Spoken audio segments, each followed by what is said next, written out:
नमस्कार दोस्तों, स्वागत है आपका मेरे चैनल पे। दोस्तों, जैसा कि आप जानते हैं कि अगर हम डिफेंस क्षेत्र के अंदर सेल की बात करें, एक्सपोर्ट की बात करें और स्पेशली अगर फाइटर जेट की सेल की बात करें तो इसमें दो ही कंट्रीज़ का नाम आता है जो सबसे आगे हैं, अमेरिका और रशिया।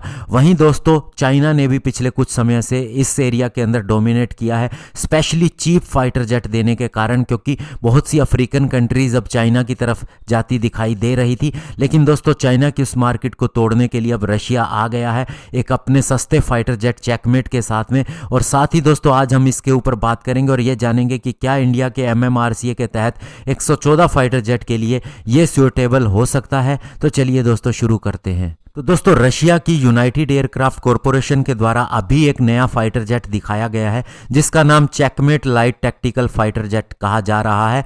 ये दोस्तों चाइना के JF-17, हालांकि इसे बताया जाता है कि पाकिस्तान और चाइना ने मिलकर बनाया है, लेकिन सारी टेक्नोलॉजी चाइनीज़ है, तो ऐसे में हम कह सकते हैं कि ये चाइनीज़ फाइटर जेट ही है। इसके कंपैरिजन में भी चेकमेट काफ़ी ज़्यादा इकोनॉमिकल है। जो इसका लेटेस्ट ब्रोशर आया है उसमें ऐसा देखा जा सकता है। अगर इनका कंपैरिजन करें तो Su-75 यानी कि चेकमेट फाइटर जेट $30 मिलियन का है। वहीं JF-17 की बात करें तो ये लगभग $55 मिलियन का पड़ता है। तो ऐसे में दोस्तों ये इससे काफ़ी ज़्यादा चीप है। और अब दोस्तों दुबई में जो एयर शो हो रहा है उसके अंदर भी इस चेकमेट फाइटर जेट का प्रोटोटाइप दिखाया जाएगा। जहां तक दोस्तों इस फाइटर जेट की खासियत की बात है तो रशियन कंपनी का ये दावा है कि इसके अंदर ओपन आर्किटेक्चर है और साथ ही कस्टमर की रिक्वायरमेंट को पूरा करने के लिए बहुत ही यूनिक आर्टिफिशियल इंटेलिजेंस टेक्नोलॉजी का भी इस्तेमाल हुआ है।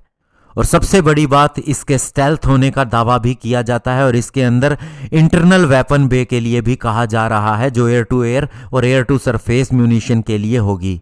और जहां तक इसकी और स्पेसिफिकेशन की बात है तो ये एक समय में 6 टारगेट को डिस्ट्रॉय कर सकेगा। और दोस्तों इसका पेलोड ले जाने का वेट 7 मीट्रिक टन होगा। और इसके अलावा दोस्तों इसकी स्पीड मैक 1.8 होगी और 3000 किलोमीटर की इसकी कॉम्बैट रेंज होगी। और इसकी फर्स्ट फ्लाइट 2023-24 के अंदर हो सकती है।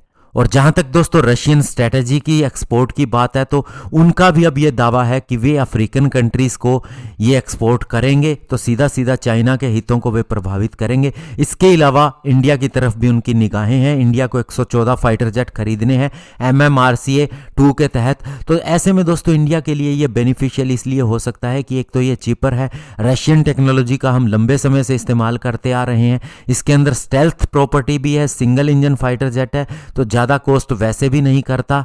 और साथ ही दोस्तों टेक्नोलॉजी ट्रांसफ़र भी बड़ी आसानी से इसके लिए हो सकती है क्योंकि इंडिया के टेक्नोलॉजी ट्रांसफ़र का प्रावधान है MMRCA 2.0 के अंदर। हालांकि दोस्तों ये अभी बहुत दूर की बात है क्योंकि हमें अगर MMRCA के तहत फाइटर जेट खरीदना है तो हमें जल्द से जल्द उसकी डील करनी होगी और इसकी फर्स्ट फ्लाइट ही 2023-24 में होगी। तो तब तक हम ये नहीं कह सकते कि इसके स्पेसिफिकेशन इसके हिसाब से सही है या नहीं।